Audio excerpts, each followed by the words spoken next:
تو پھر یہ حیات طیبہ تمہیں نصیب ہوگی۔ جب تک یہ مردود تمہارے پیچھے پڑا ہوا، تمہارے ابا کے جسم سے جنتی لباس اتروانے والا یہی ہے، تو یہ تمہیں ذلیل و خوار کرنے والا ہے۔ یہ نہ تمہارے ابا کا خیر خواہ تھا نہ تمہارا ہے، اس کے ساتھ بھی اسی نے دشمنی کی اور تمہارے ساتھ بھی دشمنی پہ تلا ہوا ہے۔ تو جو آدمی اپنا استعاذہ اللہ کی مضبوط پناہ میں آئے گا، جتنی زیادہ وہ کوشش کرے گا کہ میں اللہ کی پناہ حاصل کروں، بار بار استعاذہ یعنی اعوذ باللہ من الشیطان الرجیم پڑھے گا، اور صبح کے وقت 10 مرتبہ سورۃ اخلاص اور آیت الکرسی، اور اسی طرح سورہ حشر کی آخری آیات شروع میں 3 مرتبہ اعوذ باللہ السمیع العلیم من الشیطان الرجیم پڑھنے کے بعد یہ آخری آیات پڑھے، اور آخری صورتیں 7 مرتبہ یہ پڑھے، سورۃ اخلاص 10 مرتبہ پڑھے، وہ اللہ کے ایک مضبوط حصار میں آ جاتا ہے، ایک مضبوط پناہ میں آ جاتا ہے، پھر وہ کہیں ذلیل و رسوا نہیں ہوتا، اللہ پاک اس کی حفاظت کرتے ہیں۔ پہلے تو یہ ہے کہ احکام الہیہ کی بھی پابندی ہو، اس کی کوشش کرے گا تو اللہ پاک اس کو ہر قسم کی تکلیفوں اور مصائب سے بچائیں گے، رسوا کن پریشانیوں سے حفاظت ہوگی، حیات طیبہ ملے گی۔ یہ جو ہمارا دشمن شیطان ہے، اس کے اندر یہ 3 چیزیں ہیں اس کے حملے کی، جو یہ ہمارے یعنی جس کا ہمیں خوف رکھنا چاہیے ہر وقت۔ یہ دشمن ہے ایک تو ہمارا، اور بڑا زور ور دشمن ہے، اور دوسرا یہ ہے کہ یہ چھپا ہوا ہے، نظر نہیں آتا۔ ایک تو ہے بڑا ظالم دشمن، بے رحم دشمن ہے، اس کو ذرہ برابر بھی ترس اور رحم نہیں آتا کہ یہ بندہ ہے اور اس کا جسم مٹی سے بنا ہوا، وجود کے مختلف عناصر ہیں، تو اس کو جہنم میں نہیں جلنا چاہیے، بیچارے کو تکلیف ہوگی، لیکن وہ بے رحم ہے، اس معاملے میں اس کو ذرہ برابر بھی رحم نہیں آتا، اور اللہ کے سامنے اس نے قسم کھائی ہوئی ہے کہ میں تیرے بندوں کو جہنم میں لے کے جاؤں گا، ان کو میں راستے سے ہٹاؤں گا، دائیں بائیں سے حملے کروں گا۔ تو ہمیں کتنے طریقوں سے یہ ذلیل اور رسوا کرتا ہے، بے رحم دشمن۔ دوسرا یہ کہ چھپا ہوا ہے، ظاہر نہیں، اور تیسرا یہ ہے کہ نفس امارہ جو انسان کے جسم کے اندر موجود، وہ نفس امارہ اس کا حامی ہے، وہ ہمارا داخلی دشمن ہے، یہ ہمارا خارجی دشمن ہے۔ جب یہ شیطان ابلیس آتا ہے، ہمارا نفس لذت حاصل کرنے کے لیے اس کے ساتھ ہو جاتا ہے، اس کا ساتھ دیتا ہے۔ بڑا دشمن یہی ہے، اللہ تعالیٰ نے اس کے خلاف جنگ کرنے کا حکم فرمایا ہے کہ اپنے نفس کے خلاف جنگ کرو، اور یہی جہاد اکبر ہے، جہاد اکبر۔ اس کو لٹاؤ، گراؤ، اور جو بندے کوشش کرتے رہتے ہیں، اپنی خواہشات پہ نہیں چلتے، اللہ تعالیٰ انجام کار کامیابی انہی کا مقدر بناتے ہیں، اور ان کے بارے میں اللہ تعالیٰ نے قرآن مقدس میں فرمایا ہے یہ اللہ کا گروہ ہے، الا ان حزب اللہ ہم المفلحون، اور یہی کامیاب ہونے والے ہیں۔ تو ہمیں چاہیے کہ ہم اس شریر دشمن، بے رحم دشمن سے اپنی بھی حفاظت کریں، اور صبح و شام اپنے معصوم بچوں کی بھی حفاظت کا اہتمام کریں، اپنے گھر کی بھی حفاظت کا انتظام ہو، ہمارے قرب و جوار میں رہنے والے لوگوں کی بھی حفاظت کا انتظام ہو۔ اس کے لیے رسول اللہ صلی اللہ علیہ وسلم کی یہی تعلیمات ہیں کہ آیت الکرسی کثرت سے آیت الکرسی کا اہتمام کیا جائے، ہر نماز کے ساتھ بھی پڑھو، ہر نماز کے ساتھ، اور اسی طرح سوتے ہوئے بھی آیت الکرسی کا اہتمام کرو، اٹھتے ہوئے بھی آیت الکرسی کا اہتمام کرو، اپنا استعاذہ مضبوط کرو، یعنی اللہ کی مضبوط پناہ میں آؤ تاکہ تمہیں حیات طیبہ نصیب ہو جائے، ذلت والی زندگی سے محفوظ ہو جاؤ۔ یہ بھی ہمارا ایک مقصد ہے۔ سارا دن ہم وظائف تو بتاتے رہیں، لیکن ہم آپ کو گناہ سے بچانے کی، گناہ سے بچنے کی کوشش بھی نہ کریں، نہ خود بچیں، نہ آپ کو بچانے کی کوشش اور فکر کریں، یہ غلط بات ہے۔ تو جس طرح وظائف کا اپنا ایک مقام ہے، اس پاکیزہ زندگی بسر کرنے کا بھی اپنا ایک مقام ہے۔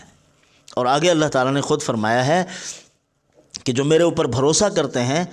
اور میری ذات کے ساتھ اپنا تعلق مضبوط کرتے ہیں اور استعاذہ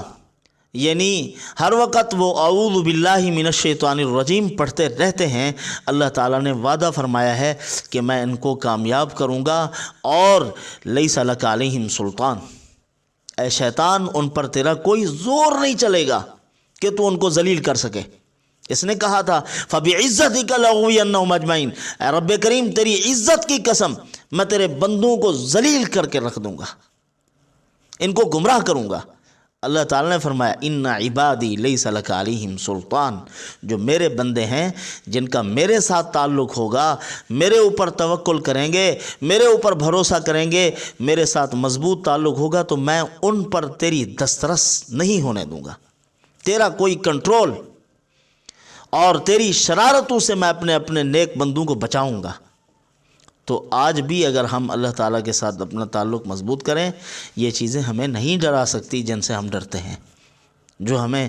پریشان کیے ہوئے ہیں، جنات ہیں، جادو ہیں، فلاں چیز ہے۔ ہر وقت اللہ کے ساتھ تعلق مضبوط کرو، باوضو رہو۔ باوضو آدمی کا رعب ہوتا ہے اور اس سے بندہ مضبوط رہتا ہے، شیاطین اور ابلیسی طاقتیں دور بھاگتی ہیں باوضو آدمی سے۔ تو بہرحال اللہ پاک انہی معروضات پر عمل کی توفیق عطا فرمائے۔ وما علینا الا البلاغ۔